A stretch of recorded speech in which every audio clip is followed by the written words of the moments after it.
श्री कृष्ण जन्मभूमि प्रकरण के मुख्यवादी आशुतोष ब्रह्मचारी पर चलती ट्रेन में जानलेवा हमला किया गया। उन्होंने आरोप लगाया है कि रीवा एक्सप्रेस में उन पर धारदार हथियार से अटैक हुआ, उनकी नाक काटने की कोशिश की गई। उन्होंने इस हमले के पीछे स्वामी अविमुक्तेश्वरानंद और उनके सहयोगियों की साजिश होने का आरोप लगाया है। इस मामले में प्रयागराज के जीआरपी थाने में लिखित शिकायत दी गई है और पुलिस मामले की जांच कर रही है। घायल आशुतोष ब्रह्मचारी ने शंकराचार्य अविमुक्तेश्वरानंद और उनके साथियों पर क्या कुछ कहा है, ये आप सुनिए। हम लोग साकुम्र पीठ से चले तो अपनी गाड़ियों से आए, तो क्योंकि टिकट हमारा गाजियाबाद से था और हम रीवा एक्सप्रेस में आए तो 5 बजे के लगभग सुबह धारदार हथियारों से हमारे पे हमला कर दिया। हमारी नाक काटने का प्रयास किया गया है और हमारे पर हमला किया गया है। ये पूरा मामला हुआ है। बाथरूम में बढ़ के हमने अपनी जान बचाई।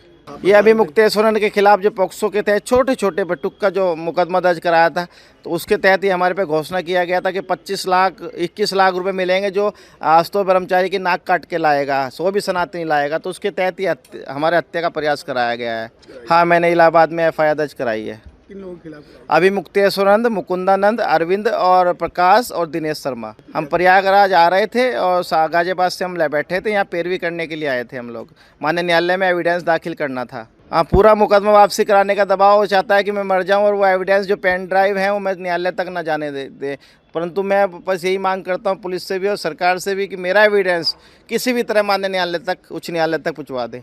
जबकि स्वामी अविमुक्तेश्वरानंद सरस्वती रेलवे प्रशासन पर ही सवाल उठा रहे हैं और कह रहे हैं कि ये उनका दिखावा है और अगर दिखावा नहीं है तो प्रशासन की कमजोरी है।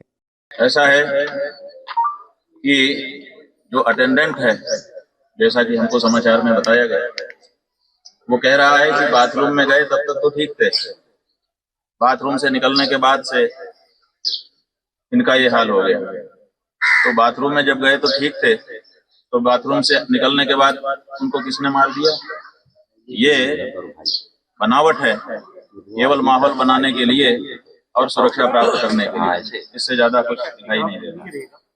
और दूसरी बात ये कि अगर भारत सरकार की रेल सुरक्षित नहीं रह गई, कोई यात्री किराया दे करके, चाहे वो आशुतोष ही क्यों ना हो, अगर वो यात्रा कर रहे हैं, ट्रेन में कर रहे हैं, तो कहाँ है जीआरपी, कहाँ है रेलवे का प्रशासन? कैसे किसी यात्री के ऊपर हमला हो जाता है? ये तो सुरक्षित जगह मानी जाती हैं। उन जगहों पर भी अगर किसी के ऊपर सुरक्षा में ब्रीच हो जाती है, हमला हो जाता है, मुश्किल हो जाता है वो व्यक्ति, तो ये तो हमको समझ में नहीं आता है। इसका जवाब रेलवे प्रशासन को देना चाहिए। आशुतोष ब्रह्मचारी के मुताबिक ट्रेन में शौचालय में जाने के दौरान उन पर हमला हुआ। श्री कृष्ण जन्मभूमि को लेकर 12 तारीख में केस लगा है। उसकी पैरवी के लिए प्रयागराज वो आ रहे थे। उन्होंने कहा कि हम न्याय चाहते हैं और इनके खिलाफ कार्रवाई होनी चाहिए।